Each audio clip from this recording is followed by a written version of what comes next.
Hey, this is Brian Slagel from Metal Blade Records. I had the great opportunity to hang out with Lars and James from Metallica to talk about the record Kill 'Em All, which is now its 25th anniversary, which is really a phenomenal record, a phenomenal feat that it's lasted this long and still doing so well. So you get to see me talk to them about all the early days, about them going to New York, recording the record, touring with Raven, all sorts of good stuff. So check it out. It's a good thing. So it's the 25th anniversary of Kill 'Em All, and we're hanging out with Mr. James Hetfield, who had something to do with that record. I'm not sure. I think I was there. I think you were there. So, 25 years later, first record, obviously, which is I think is a big important step for any band. When you guys first started out, did you ever even think that you would get to a full-length first record? Well, you know, we were just happy to get off of work and show up in Ron McGovney's garage and have a place to jam. I mean, that that was enough. And then it becomes not enough, and you think, well, the next thing is you do a gig, and then the next thing is, oh, you write more songs and this and that, and you do the demo, and all of a sudden, well, you get a song on someone's compilation record. Quality wasn't that important to us.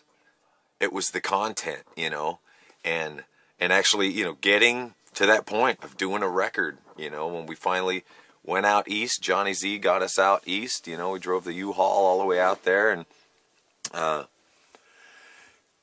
got funds together for the record. We were up in Rochester, New York, and we never been to New York, and all of a sudden we're recording a record out in the out there, and making a record.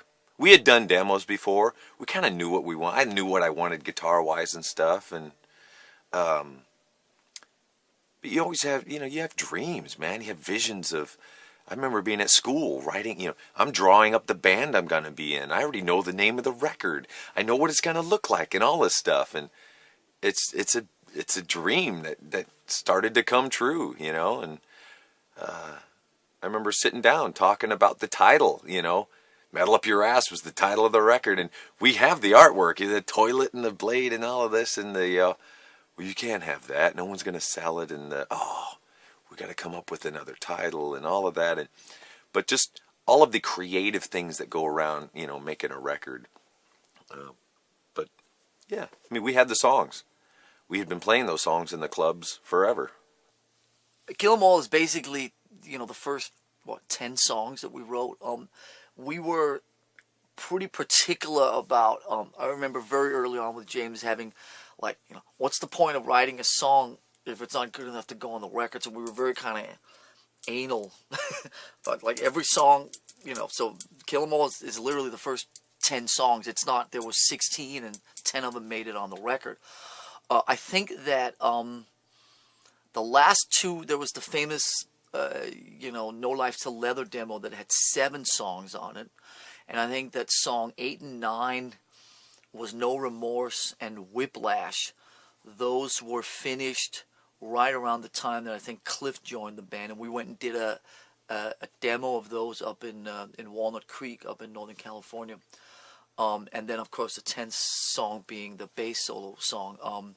So by the time we went to San Francisco, I think that pretty much all the songs were done or very close to being done. It wasn't like we, wrote. I mean, we were writing when we got to the East Coast, but those were the songs. That was Fight Fire and For Whom the Bell Tolls and whatever that ended up on the next record. So all the songs on Kill 'Em All were pretty much written.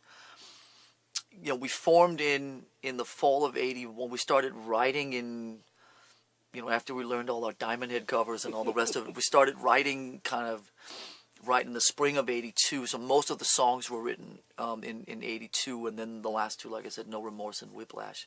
Seek and Destroy. I remember writing that in my little pickup truck when I'm working at the sticker factory in Whittier. I'm listening to Diamond Head, single note riffs, and it's like, hey, this is pretty catchy. Go over to Lars's place in Newport, and in his dad's meditation room. We take all the mattresses and put them up against the wall, and we write "Seek and Destroy," and we're headbanging, through his house there, and so slowly started, writing songs. Some of the songs were things that I had before, like "Hit the Lights," or lyrics that were from other things. "No Remorse" was some other song. So really kind of, and I think the uniqueness of the writing of that record was, we're writing new music, but here's some old lyrics we're just going to shove in there, and so some of the phrasings are really kind of different, and maybe not the way you would have written them back then, but they helped us write the music around it. And but yeah, we had the songs. We'd been playing them in the clubs for a long time, so we were very well rehearsed. So when we went in to record them, there wasn't a lot of messing around time. Early May, something like that. I think we went up to Rochester and started what's called Barrett Alley with the studio. But we were psyched. It was a cool studio. We felt pretty good, and also it wasn't like, as then has happened on every record since then. I mean, even Ride the Lightning, the next record a year later, we wrote 2 of the songs in the studio. Master Puppets, we wrote songs. I mean, we walked into Barrett Alley in May of '83 with all the songs just ready to go. I mean, it became about executing, and it became about capturing. It wasn't necessarily super sort of creative sessions. It's like, oh, what are we doing? And blah. It was just like go in and fucking play and nail it, When you got there, did you guys feel that you were ready to record, or did you feel you needed more time to play out? Like, what was the mindset when you got there and you were getting ready to record? Well, I mean, there was one speed bump along the way. Yeah, well, yeah. A little minor speed bump, minor wasn't there? speed bump there. Which that was really the first thing that had to be dealt with when we got there, because when we left San Francisco, everything was fine. When we got to New York 10 days later, things were less hunky-dory in the band, and obviously it was the first time that we had all lived together, shared, been sort of locked and sharing a very small amount of space, and we realized, unfortunately, that things were probably not going to work out with Dave. And literally, we walked into Johnny Z's place. We got to his house, and we all crashed on his couch, and blah, blah, blah. And we walked in, and basically the first thing was like, I just gotta tell you something. Hi, nice to meet you. How you doing? Nice family, nice kids. So, and Johnny Z was like, it was like, whoa, that was a big shock. So we dealt with that for the first couple of weeks, and then fortunately things worked out well with Kirk, and he got everything quickly and learned it quickly. We ended up living in Jamaica, Queens, in a kind of an old furniture warehouse. So basically, I think through the month of April, we were hanging in Jamaica, practicing, and working with Kirk, and then playing gigs on the weekends. And but you got to remember that, Johnny Z, God bless him. I mean, he didn't have. I don't mean this disrespectfully whatsoever. He didn't have a lot of experience in doing what he was doing, and so there was an element which we liked. I mean, it was appealing, the kind of make it up as you go along element. You know what I mean? It wasn't like there was a plan. It wasn't like, here's this and come out and you're going into the studio on this and this date, and here, it was very sort of haphazardly, just sort of like making it up as we were going along, because it was a new experience for all of us. And I think that was part of the reason that we really got on so well with him, was we were kind of in this together. And it wasn't like him and us. It was like we're all doing this together, and we sort of believed in each other, and it was a pretty cool shared experience. Yeah, we get into the studio recording. What I remember of the place, we were on different levels. I don't know if that's exactly accurate, but I remember not being able to see Lars while I'm playing, and that was a little frustrating. The drum room was somewhere else, and we're obviously used to being each other's faces.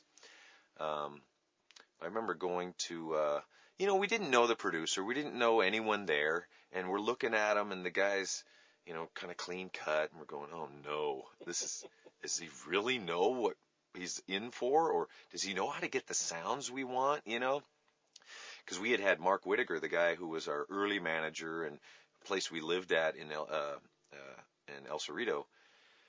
He was doing, engineering school, so he was helping with the sounds, and he helped with. There was a demo after the No Life Till Leather that had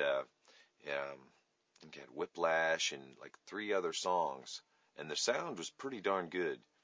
And I remember driving around, and this guy Bob, who we had befriended up there, who was a complete nutcase. He was our shuttle service, He'd hang out. He'd take us to go get wings, or, go drinking or whatever. He was our ride around.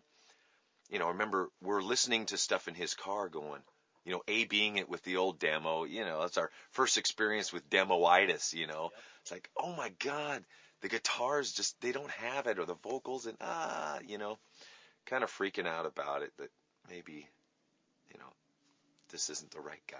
It's like, But the other thing I really remember, I had to go in, and we were, we're short on funds, and I had to go in and do vocals. I had, 2 days to do all the vocals, and I was probably the most hungover I'd ever been in my life. I woke up. Perfect. Yeah, I woke up. I think I'd smoked pot for the second time in my life or something, too. I had woke up on the floor of the kitchen, and my head was resting on a wooden chair, and I remember Johnny Z being on the phone. You got to go in and do vocals today. It's like, fuck you. I'm not doing any vocals today. I'm going to throw up on the mic. It's like, what? You gotta. And I just completely hung up and just stayed. But I got all the vocals done, I guess, maybe in 1 or 2 days. Well, how did you feel when it was finished and you heard the finished product at the end? I was psyched. I thought that that the record obviously sounded good. It was a big thing about this Barrett Alley place had these really big rooms, so we thought the record was really nice and ambient and that whole thing, which of course was nothing compared to the Ride the Lightning record, which was really like next level up in terms of production. We're actually sitting, James and me, talking a couple days ago about how such a big thing back then, and you can probably remember that was production. Oh, we got to get Krista Sangaritas, or we got to do this, or Martin Birch. Ooh, it's a production. The sounds. It's like now you just fucking go in and play, and I mean it's almost like you're trying to play it down now. You just want it to sound like garagey, and you don't want to fuck with it too much. Back then it was like. It was like Def Leppard was on the radio every half hour. Ooh, listen to the kick drum. And, I mean, I remember sitting there being super psyched about the way it sounded. And, fuck. And obviously it was also a big step up from the demos in terms of sound and so on. And I remember the first time we held the record. It was down in Jersey, right before the Raven tour started, early mid July. It was like, fuck! It was like you're holding a record, your own record, with the word Metallica. That was a pretty big moment. Boy, I listen back to those vocals and go, who is that? Yeah. Who is that? Who is she? I mean, some of his high screaming stuff. It's like, wow. And whether my balls hadn't dropped completely by then, or I don't know. But when you're first I was really thrown into the singing part. I wanted to be a singer really bad growing up. My poster was Steven Tyler and Joe Perry together in this one picture, and I wanted to be both of them. And thinking that playing guitar and singing, no band has made it like that. You gotta have a front man. And growing up in LA, I always wanted to be in a band, and everyone was looking for singers. So, well, okay, I'll put the guitar down and start singing. And I had to go back and forth with it, Okay, I'm going to sing. It's going to be awesome. I'm singing, at the Saxon show and going, oh, I miss playing guitar, and we need another guitar, so I'll pick the guitar up again. And man, I feel this, the riff and this, and okay, we're looking for a singer now. And then we look for a singer, and it's like, dude, the guy's a poser, and oh my God. And I go back and forth, and I end up doing the rhythms because he's not as good and that, and it's like, all right, I'm gonna attempt to do both, and if a singer comes along, then okay. And I was not taking lessons. I was not, I was listening to Lemmy. Lemmy was kind of, okay. He's as long as you got attitude, you don't have to be able to sing, And that was kind of the attitude around those days, And I did what I could, and my extent of singing was a yeah like that at the end, I'd do a little bump at the end. That's singing, that's my vibrato or something, And slowly over time, obviously being on tour and things, you just get better. The more you sing, you gotta develop a style. So the record's done, it's finished, and you guys go out on tour with Raven. It's your first real, big tour. Well, how was that? How was it touring with those guys? Obviously, you were fans of theirs, and they, I guess, apparently became fans of yours as well, obviously. That was insane. It was, 12 guys in a motorhome, again, about half the size of where we are here, and everybody sleeping on top of each other and driving around in the United States in July and August in a vehicle. The main thing I remember about the vehicle was it had no air conditioning. Perfect. And there was a little rider truck, and this camper, the Raven guys call them the camper, and it was great. It was fucking everything you wanted it to be. It was a bunch of 20, 21-year-old kids on the road, fucking having the time of their lives. I mean, it was, the Raven guys were a little older than we were, and were a little less delinquent than we were. And, they had their fun, but they weren't as nutty as we were. And, fucking just, as soon as the gig was over, then it was just jumped in a vodka bottle and went out looking for girls. I mean, that's pretty much what we did, I remember being in front of, kind of when it all started, we were getting our road crew together, and the Metallica road dogs, as we called them, a lot of guys in Jersey, because that's where we were. I remember being out in front of this guy's house, getting Kill 'Em All for the first time, the record itself, going, whoa, yeah, looking on the back going, oh, it's a wrong picture or something, or, pulling it out and seeing the black and whites on the sleeve, Cliff's all pissed because the picture was wrong, but just, could not believe, this is our record, look. And then when we hit the road, actually taking records out and throwing them out into the crowd, which was, it was very cool. But, every record that got thrown out got broken and destroyed. But, you're getting the record out there. It's kind of cool. We're on tour with Raven, which is one of these things where, before that we were doing gigs with Venom in, the Paramount Theater there, and kind of those early famous gigs. But going on the road with Raven, it was a blast. Heading across the states from east to west in a Winnebago and a white truck with all our gear in it, and we're sharing the Winnebago with Raven, and we're fighting for the top bunk and all of this. And, those guys were a little bigger than us at the time, and especially the drummer, and, how did you understand them? First time I ever met them, I couldn't understand a word they said. They talked 1,000 miles an hour, that crazy accent. Yeah. Oh, it took some, there was a learning curve, no doubt. And they'd make fun of us, and then we finally got to understand when they're taking the piss and when they're not. We learned the English humor early on, we definitely survived, and they learned quite a bit, I'm sure, as well about America at that time. No, definitely you could feel. It was a fairly unorthodox tour in that it was. We played a couple shows in the New York area, and then a show in Rochester or something. Then the next gig was in Arkansas or something. We played 4 shows in Arkansas in cities you've never heard of, and it was very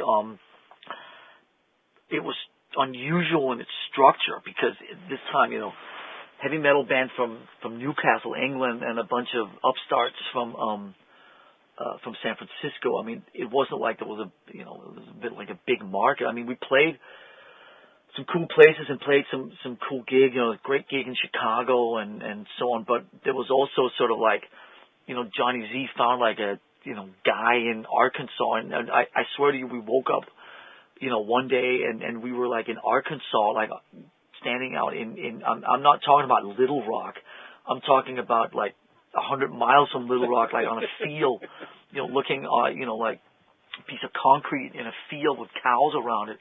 This is where, us and Raven are playing tonight. I mean, there was those type of moments also on top of the cool Chicago gigs and so on. So it was nutty. I remember pulling up in the middle of nowhere, Bald Knob, Arkansas. Bald Knobs. Like, dude, that's an interesting name for a place, man. We pull in the afternoon, and we're playing basically on a cement block in a field, and it's summer, and there's bugs flying, bugs I had never seen in my life before, showing up like, whoa. And I think back then Lars was quite a bit more, brainy. I mean, he was, not that he is now, but brainier than I was, and he was collecting, all the reviews and a little more, obviously more worldly, being from Denmark and, traveling all around with his, dad and that world. But, I think he was a little more aware of what was going on. I was really just out having a good time, man. And here we are, and here's another bar. We're going to kick its ass, But I clearly remember Cliff and I being, just, we're going to destroy. Let's go, So thanks for hanging out and telling us about that wonderful record that came out 25 years ago. You guys did, called Kill 'Em All. Yeah, it is unbelievable. It's been 25 years. It seems way longer, but way shorter too. And heading in to get on the next record. Awesome. Well, Never satisfied. All right.